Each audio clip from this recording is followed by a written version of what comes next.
At Las Vegas Motor Speedway, chaos, drama, and one huge statement stole the show. A 45-year-old veteran, Denny Hamlin, stormed from 35th to victory, proving he's far from finished. But the race didn't end quietly, because Bubba Wallace left the track absolutely furious. So what really happened in Vegas? Let's break it down. Ryan Blaney has won his way into the championship. A great day for Kyle Larson. 7th career win in his 100th. Joey Logano takes the checkered flag. Let's start with the man everyone's talking about, because if you've watched racing long enough, you know how this story usually goes. Even the greatest drivers in the world eventually hit a wall. Not literally, well, hopefully not, but time always catches up. Reaction time's slow, just a tiny bit. The connection with the car isn't quite the same, and little by little, the wins start disappearing. We've seen it happen before. 7-time champion Jimmie Johnson went winless in his final 3 full seasons. Kevin Harvick, winless in his last year. Martin Truex Jr., same story.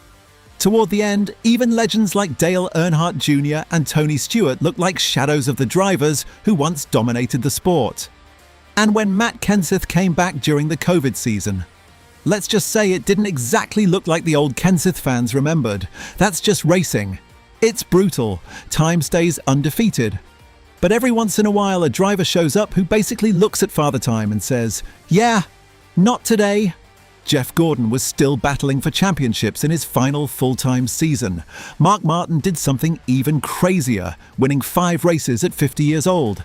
And now you can officially add one more name to that very short list: Denny Hamlin. Last year, Hamlin was already the oldest full-time driver in the NASCAR Cup Series. What did he do with that title? Oh, nothing major, just went out and won a series-high 6 races and came within 2 laps of winning the championship. And this year, still the oldest guy on the grid at 45 years old, and already a race winner just 5 weeks into the season. That victory in Las Vegas Motor Speedway wasn't just another checkered flag either. It was career win number 61 and proof that somehow, someway, this guy is still getting better with age. But this wasn't just another win added to the stat sheet. This one felt different.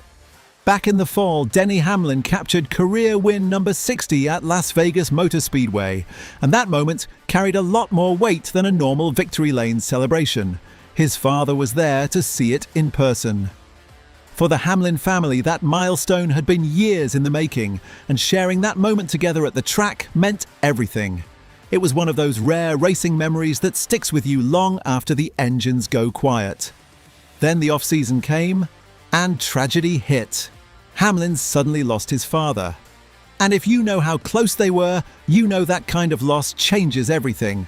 So when the NASCAR Cup Series returned to Las Vegas for the first time since that emotional win, nobody could have scripted what happened next. Hamlin went out there and won again. Same track, same victory lane. But this time, the meaning behind it was on a whole different level.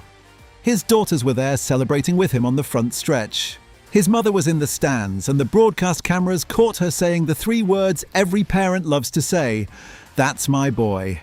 If that moment didn't tug at your heart even just a little, you might want to double-check that your pulse is still working. Because this wasn't just win number 61. It was back-to-back victories in Las Vegas, creating a pair of unforgettable moments that now bookend one of the most emotional chapters of Hamlin's entire life. The celebration wasn't just happening in one pit box either. The entire Toyota camp looked like they were throwing a party that stretched halfway down pit road. 3 cars from Joe Gibbs Racing landed inside the top 5. Christopher Bell brought his car home in 4th, while Ty Gibbs quietly pulled off one of the most impressive recoveries of the day. Gibbs actually got hit with a speeding penalty on pit road at the exact same time as Denny Hamlin. That normally ruins a race instantly. But instead of panicking, he fought his way back through the pack and still finished 5th. Not bad for someone who had to climb back from the chaos. Even crazier, that makes it 3 straight top 5 finishes to start the season. Someone's definitely off to a hot start.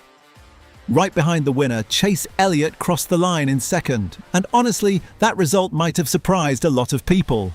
Before this race at Las Vegas Motor Speedway, Elliott's best finish here in the next-gen era was only 9th. He hadn't even led a single lap at this track in the current car, not one.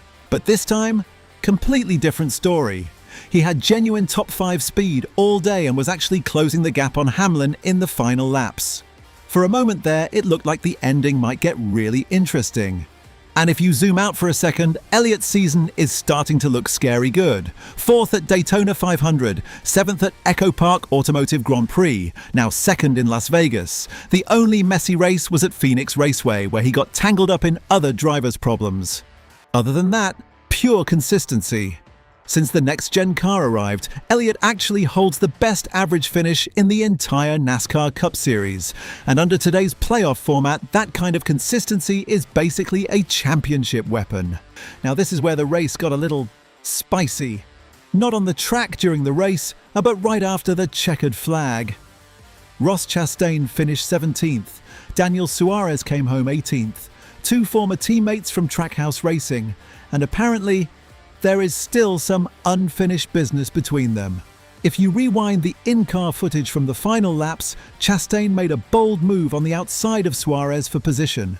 It was tight through turn 2. Really tight. Suarez got a little loose for a moment, but here's the key part.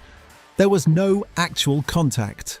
Chastain cleared him, grabbed the position, and drove off like it was just another pass. Pretty standard racing stuff, right? Well, not quite, because on the cool-down lap, Chastain rolled up beside Suarez and gave his car a little bump. And that tiny tap? Yeah, that lit the fuse. When they got back to pit road, Suarez climbed out of his car and walked straight over to Chastain. It didn't look like he wanted to throw punches, more like he wanted answers. But before the conversation could even really start, Chastain gave him a small shove. Suddenly, team officials jumped in, separating the two before things could turn into a full-blown NASCAR pit road wrestling match. Probably a good call. Helmets are expensive. After the race, Suarez was asked about the moment, and his response said a lot. I was having a conversation and he was always spin out. He just said or something. I mean, for some reason, our relationship has been always very weird, almost like a little bit of two-face of his part for some reason. And today I saw actually what I thought he had in his mind for a while, but I mean, I don't have any hard feelings to anyone. I'm just doing my thing, having a great time, and but he just saw that he thinks that way. But listen, at the end of the day, you know, it's not my first rodeo. You know, I have had to go through a lot to be able to get to this point, and that's just who I am, and that's the journey I have had to take to be able to come from a different country. So it's just part of it. Through 5 races, Trackhouse Racing is in a rough spot, and not the "we'll bounce back next week" kind of rough. The "what on earth is happening here" kind. Rookie Connor Zilisch is currently sitting 35th in points, and today pretty much summed up his entire season so far.